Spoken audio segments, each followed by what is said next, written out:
What I really wish is that Harbor Freight made this knife for $40 and built it to this level of quality. That would be something Benchmade should be scared about. This knife ruined me, absolutely ruined me from carrying my US made buck knife. Is $270 worth it for a knife? I can't believe I'm thinking that. The answer is, of course not. Of course it's not worth it. Gives me the fizz. Welcome to the Okie Woodsman channel. How many of you want a pocket knife that's going to stay sharp with excellent edge retention and not break the bank? Let's talk about it. If you are not familiar with the EDC world and knives in general, you may not be aware that high quality pocket knives with good quality steel can cost hundreds and hundreds of dollars. This knife right here is a copy of a Benchmade bug out type knife. Okay, the slide mechanism is absolutely fantastic. And, you know, there's cheap knives everywhere, but the reality is I've spent plenty of time with cheap knives and they have their place, but I got spoiled with this $10 knife from Walmart. This thing went absolutely viral and they've actually updated it, and this is the new one right here. But first, I want to talk to you about where I came from and how I got here. I've been carrying pocket knives for years. Started a long time ago with like a Swiss Army type knife, and that was always handy to have. I liked the scissors in particular, but I moved on and graduated to a larger knife. I've had all sorts of knives, including some inexpensive ones from Walmart. Years ago, I bought some knives on clearance for, I want to say, like $2 or $3 each, and I carried them with me all the time. I sharpened them as well as I could because I do believe that a dull knife is a useless knife. I eventually, a few years ago, got this buck knife.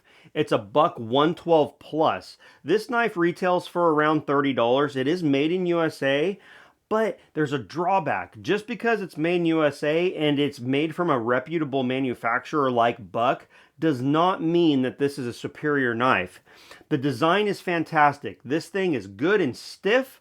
I don't think that there's any risk of failure with this knife, and I think it would provide a lot of service over the years. But there is something to do with blade steel quality that a lot of people don't really quite understand. To say that blade steel is just simply better on another knife, there's more to it than that. The ease of sharpening and edge retention is a major deal. So when the Ozark Trail knife right here broke the internet and started going viral, saying that you could get a phenomenal knife for $10 that should make Benchmade shiver in fear, I got one. This mechanism right here, that is very characteristic of what you'd see on a Benchmade type knife, is phenomenal. This knife is extremely fun to flip around, to play with, to pull out of your pocket. As you can see, use one-handed. Alright, you'll also notice that this knife looks like it has scales of two colors. No, that's not from me having a dirty thumb and using this knife all the time. That's how it came out of the box. And in reality, I was a little bit discouraged by that because I thought it was kind of ugly, but these knives were selling out everywhere. They were hard to get. YouTubers and people were buying them for giveaways, throwaway knives, good quality knives to buy on a trip where you can't carry a knife on an airplane or whatever. And because of that, everyone was buying them up everywhere. It was actually assumed that once this knife sold out, it would never actually be re-released. They did re-release it. And here's the new one right here. Identically designed with a couple exceptions. You can put the pocket clip on this side. For me, that's irrelevant because I like it on the other side. They've also now officially marked the blade as D2 steel, and that is a big deal. D2 steel is a very good quality steel that is known for sharpening well and keeping a good edge. But I'm going to say something controversial about those knives. They're fantastic knives, especially for $10. Truly, I don't think you can beat a ball bearing pivot with that quality of blade steel and that functionality in the slide lock. $10 is amazing. But I gotta say this, I wish Harbor Freight would have made it. And the reason why Harbor Freight should have made it is because of this knife right here. This is the Icon D2 steel knife that they have. This knife does retail at quite a bit more than the Ozark Trail, but I really wish that the design of this knife mimicked that knife more so. The fit and finish of this Icon knife right here is outstanding. You can't argue with the quality of the materials, the tightness of the blade in here. The ball bearings are just incredibly smooth. It's handsome. It has a good weight. It operates as it should. And again, the blade steel is phenomenal, being that it is D2. This right here has D2 as well. And I love the operation of it, but this feels absolutely cheap in the hands in comparison to this. This Icon knife retails for about $40. If you know Harbor Freight really has become the new Sears of my generation. When I was a young child, my father loved Sears because, you know, he could break a Craftsman tool, take it in, and they'd replace it. Well, Harbor Freight has now become that, and they are selling this knife with a lifetime warranty. $40, you get an excellent quality knife. What more could you ask for? Well, I'm here to tell you, you can ask for a lot. While this Icon knife is absolutely fantastic in terms of fit and finish and blade material, quality of the scales, smoothness of the action, the design. I know that this is a duplicate of another very expensive knife, but I do not prefer this knife's feel in the hand to a knife like this. This is a design much like the bug out that Benchmade makes. It is very traditional, pretty straight, and when you pull this out of your hand, it feels good. This knife feels like you're holding on to a boomerang.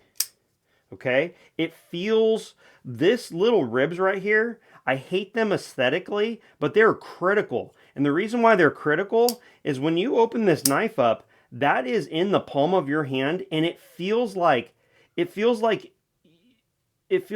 is just floating out here. I'm not saying that this is a poor quality knife. How something feels is very, very subjective to what your opinion is. And it's comfortable to hold in terms of, you know, if you were to really choke up and start cutting, but I just don't find that I use a pocket knife like that very often.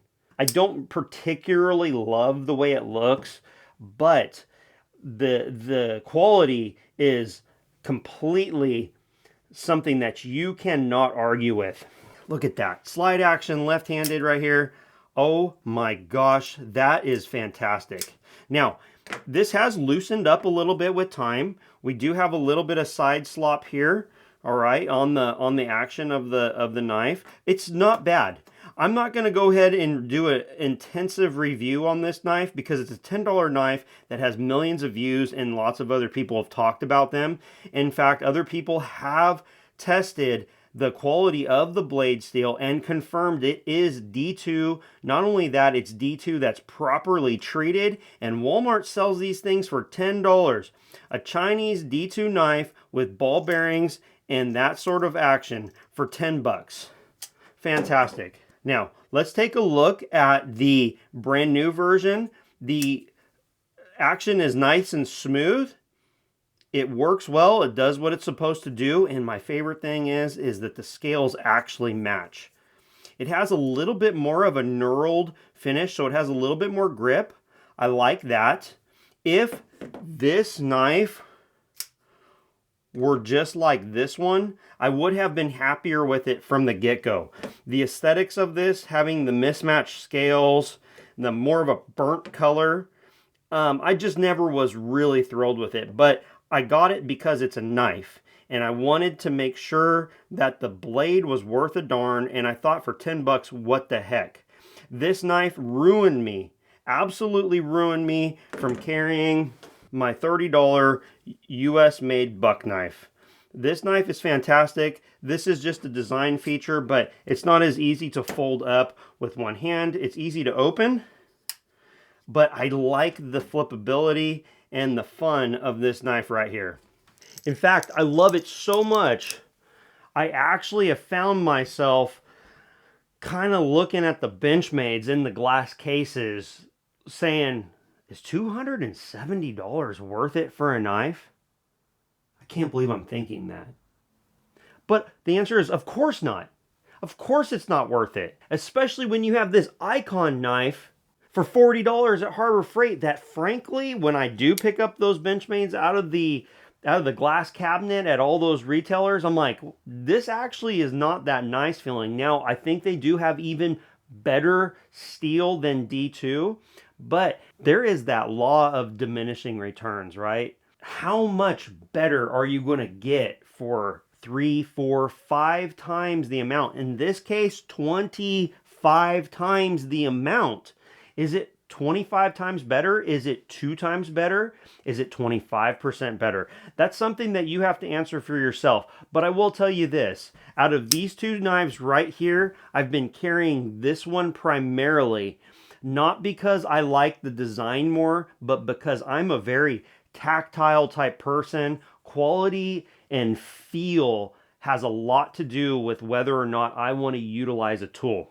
Being that both of these knives have comparable steel, I prefer this knife right here because when I open it up and hold it in my hand, even though I don't prefer the shape, I find that this knife, to use the word like Wrangler Star used to say a lot, gives me the fizz. This one feels like a cheap knife, but I know in my heart that this is a better value, and the knife is just as good in terms of its ability to cut than this one is. What I really wish is that Harbor Freight made this knife for $40 and built it to this level of quality. That would be something Benchmade should be scared about. If you like this sort of content, make sure you let me know down in the comment section. On the Okie Woodsman channel, we do tractor work, chainsaw work, woodworking, tool reviews, and all the rest. I won't become just an EDC channel if you say you like it, just like I'm not only a chainsaw channel because I love chainsaws and run them all the time. Let me know your thoughts. If you're new and you just found us, make sure you check out the other content and join the family. Have a good one. If Harbor Freight had only made this knife, I probably would have, in fact, I would have never have purchased this.